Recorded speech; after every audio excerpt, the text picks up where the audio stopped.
Hello and welcome to Newsmax TV. Right now we have conservative columnist and elections expert John Fund with us. He has a new book coming out next month called Who's Counting? How Fraudsters and Bureaucrats Put Your Vote at Risk. It's great talking with you, John. Thank you. All right, well, in your recent National Review online article, you reported that Scott Walker has almost a 95% chance of winning the recall race in Wisconsin. What has Walker done right throughout this 17-month-long ordeal to put the odds in his favor? Well, to be precise, InTrade, which is the betting pool online, 95% of people who bet are betting for Scott Walker, but the polls also back that up. I think what he's done right is simply told voters, this is what I did, this is how I did it, and these are the results. And property taxes have gone down for the first time in 15 years in Wisconsin. He didn't raise taxes overall. He wiped out a $3.6 billion deficit. The state is now in surplus. And he did this without massive layoffs of civil servants. Teachers have not been laid off. Class sizes are the same. And he's done this by putting in efficiencies in state government that, frankly, other states would be wise to emulate. You mentioned that surplus, something like $150 million. How much is that resonating with voters? We hear a lot of talk about the unions versus the government and things like that. But how much are the people actually hearing about things like that surplus that you mentioned? Well, I think Walker's getting the message out, and I also think the news media is. The bottom line is the Democratic candidate, Tom Barrett, is not talking about all of the union changes that are the most controversial parts of Walker's plan. And the reason is polls show 55% of people support that change. They wouldn't go back to the way things were. They recognize that school districts have a lot more flexibility now. They can save money. Did you know that many school districts in Wisconsin could only get health insurance for their employees by going through a monopoly healthcare provider that was owned by the Wisconsin Teachers Union? That's all gone with. The savings have been passed on, and people can now see that money in the classroom rather than in the headquarters of the teachers union. Do you think this would maybe mirror what would happen on a national scale if public workers' pensions were cut in this way at the federal level? There would be a huge outpour in the beginning, but then once people started to see the results, that it would then turn out to prove favorable for the candidates and the people who had the courage to put these types of reforms forward? Well, just remember, I don't think anyone is talking seriously about cutting the pensions of current retirees. What I do think they're talking about is making sure that we have a pension program in every state that's stable enough that we don't have to cut the pensions of retirees in the future. And for example, in Wisconsin, they raised the contribution level for the health care benefits and for the pension benefits to 6 or 12% of the overall benefit. That's much less than what people pay in the private sector. It's much less than what people pay in many other states.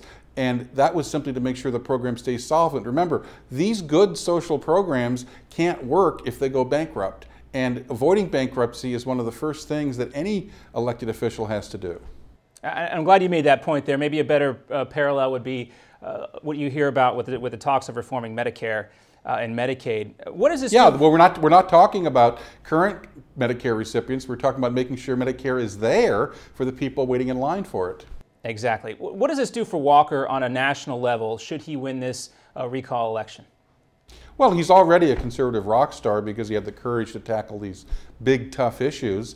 I think it puts him on the radar screen for, I think, re-election will be much easier if he wins this recall. I don't think they're going to take another whack at him because he'll be very, very popular and entrenched.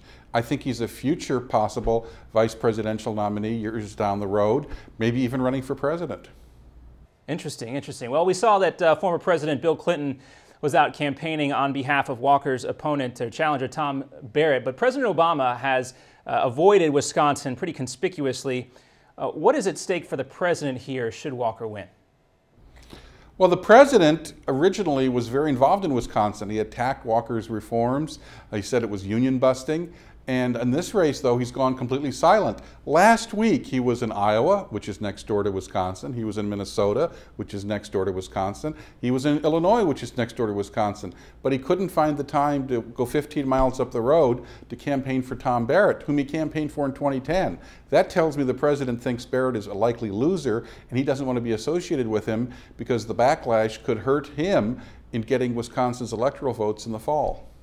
And that has to hurt him with his base as well on the left. Well, they think he's a wuss, frankly. They say, look, the job of a leader is to motivate followers and not always to look at political calculation. And Barack Obama has been accused of being above the political fray. And here he is. I mean, this is the fight of the summer for the left, for the unions, and Obama's AWOL. Well, to go into a little more detail on this, you also talk in your article about the psychological blow of losing Wisconsin for the entire left. But we already know what Democrats are going to say, right? It was the money poured in from the national organizations, and that this is a long time before November? Well, you know, Walker won in 2010 when he didn't have this money advantage. He'll probably win in 2012 when he does have a money advantage. But remember, the money advantage is a lot narrower than you're seeing. A lot of outside groups, including labor unions from around the country, have poured millions in. There are also in-kind contributions. There are people, union members, flying in today on planes from New York to get out the vote. That doesn't ever counted in campaign finance reports because that's human labor, it's not cash. So I think the race is much more equal in terms of resources than otherwise. People will claim what they want to claim. The bottom line is everybody in Wisconsin knew what the issues were. There's no one who thinks they weren't informed. And unless you want to call the electorate stupid, which I suppose Democrats and liberals can do, I think they have to accept the judgment of the voters. They heard the arguments, and if they retain Scott Walker, they will have agreed with him.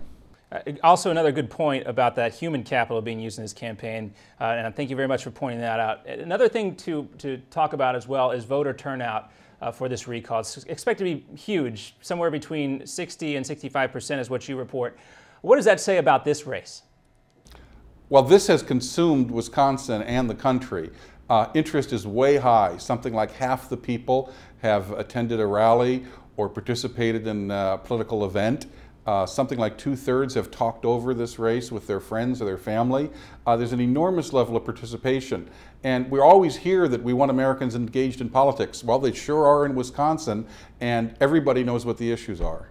All right, well, thanks very much for talking to us today. The new book is available for pre-order on Amazon.com. It's called Who's Counting? John Fund, great talking with you today. Thank you.